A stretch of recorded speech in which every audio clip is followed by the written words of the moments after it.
88 տարեկանում կյանքից հեռացել է Հայաստանի Հանրապետության ժողովրդական արտիստ Գուրժ Մանուկյանը, ցավալի լուրը հայտնել են Հայաստանի Թատերական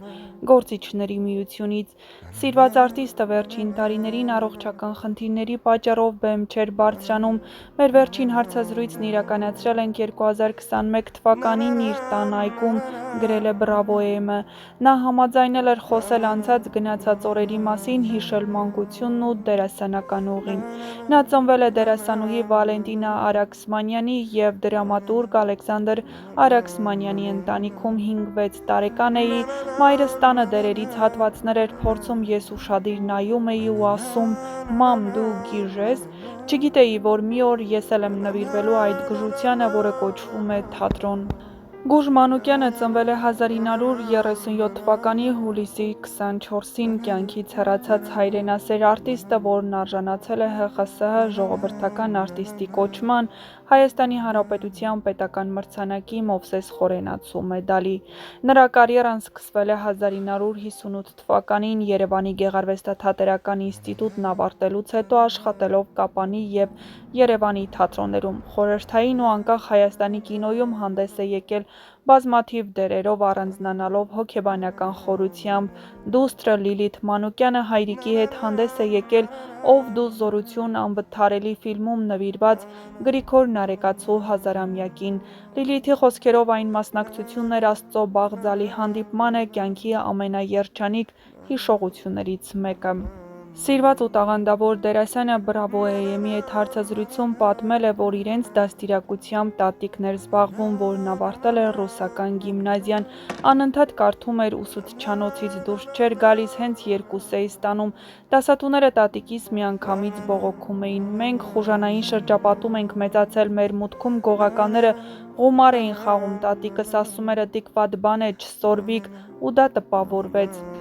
Այսինքն ոչ մեկի համար զարմանալի չէր, որ դուք ընտրեցիք թատրոնի ուղին։ 1958 թվականից բեմում եմ, բոլորս սպասում էին ու վստահ էին, որ ես դերասան կդառնամ, բացի ինձնից։ Երբ դպրոցն ավարտեցի, ընկերոջս հետ որոշեցինք ընդունվել Գյուղատնտեսական ինստիտուտի ագրոնոմիական ֆակուլտետ, բայց կես բալով դուրս մնացի։ Հայրս առաջարկեց ընդունվել Վարդան Աճեմյանի կուրս, սակայն Աճեմյանը հայրիկիս ասել էր՝ «Տղային ինչու ես դժբախտացնում, միջակություն է լինելու, ես ուժեղ կուրս եմ հավաքել»։ Եվ իսկապես հավաքել էր լավագույններին՝ Արմեն Ջիգարխանյան, Երվանդ Ղազանչյան, Գալիա Նովենց, Ներսես Հովհաննիսյան և այլք, բայց դա ինձ հետ չպահեց։ Որոշեցի սիրելի վարպետիցս վրեժ խնդիր լինել։ Գնում նստում էի լսարանի վերջերում, մի օր էլ կուրսն էտյուդ էր փորձում, ասաց՝ «Դու էլ փորձիր»։ Մի պահ դուրս եկա, խաչակնկվեցի ու ներս մտա, մոտ 15 րոպե տևեց ելույթս, վերջում ասաց՝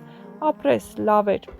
Մեկ ամիս ուշացումով ուսանող դարձա ու լրիվ արդարացրի հորս սպասելիքները։ Մեր կուրսում մի աղջիկ կար, Զվարթ էր անունը, ամենաշատն ինձ էր սիրում ու հենց տեսնում էր, ասում էր՝ «Կուրսի ամենաշնորհալին եկավ»։ Այ մարդ, էս մեր կուրսից էլ մարդ չմնաց։ Կինոռեժիսոր Գառնիկ Արազյանը Ջիգարխանյանի մահվանից հետո զանգել, ասում էր՝ «Գուրժ, ես ու դու մնացինք»։ Ասացի՝ «Դե հիմա կյանք է, էդպես էլ կլինի»։ Պարոն Մանուկյան, ձեզ միայն ձեր կուրսեցին չէր հավանում, նորօրյա խոսակցական լեզվով ասած դուք այն տարիների ցանկալի փեսացուների շարքում էիք, աղջիկները միշտ սիրահարվում էին ձեզ, դժվար չէր դիմանալ այդ ամենին, հա՞։ Հաճելի զգացողություն էր, երբ ներկայացումից հետո դուրս էի գալիս, բոլորը գալիս համբուրում էին, կինս էլ միշտ կողքիս էր։ Չէր խանդում։ Չէ, Հասմիկն ինձ միշտ ազատ է թողել, ասում էր՝ «Բա իրենց սիրելի դերասանն եմ, թող համբուրեն»։ Երբ բեմում սիրված ես, բայց կրկնակի է, հաճելի է, երբ տանն էլ քեզ նույն ջերմությամբ են ընդունում։ Հանդիսատեսի բուռն ծափահարություններից ոչ պակաս կարևոր է, որ տանն էլ քեզ այդպես դիմավորեն։ Այդ առումով Հասմիկը միշտ իմ կողքին է եղել։ Հիմա առանց թատրոն, առանց նկարահանումների ինչպես եք ձեր օրը լրացնում։ Դե առողջականս չի ներում, բայց ես դեռ չեմ մտածել բեմից հեռանալու մասին։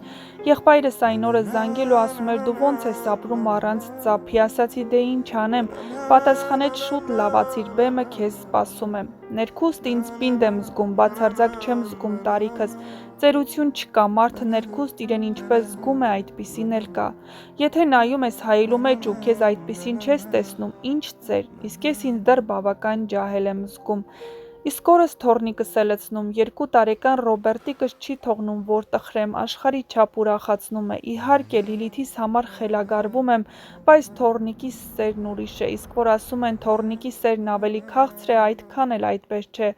ուղղակի թոռնիկի հետ լեզու ես գտնում, քանի որ այդ տարիքն ես կարոտում, մանկությունդ ես կարոտում, դրա համար էլ թոռնիկը քաղցր բան է։ Ստեղծագործողին արվեստագետ է դարձնում վարպետությունը, ի վերուս տրված շնորհը, թե աշխատասիրությունը։ Աշխատասիրությունը։ Ես միշտ ուսանողներիս ասում եմ, կարող եմ ձեզ շատ դասեր տալ, բայց եթե դուք չուզեք ինձնից գողանալ, անիմաստ կլինի։ Ժամանակին գողացել եմ իմ վարպետից, Վարդան Աճեմյանից։ Որտեղ է արարվում արվեստը հոգում, զգացմունքների ոլորտում, թե անշոշափելի ինչ-որ հարթության մեջ։ Զգացմունքների ոլորտում, լինի դա սեր, թե ատելություն, հաճախ երբ բացասական դերեր եմ խաղացել, բացասականի մեջ միշտ փնտրել եմ դրականը։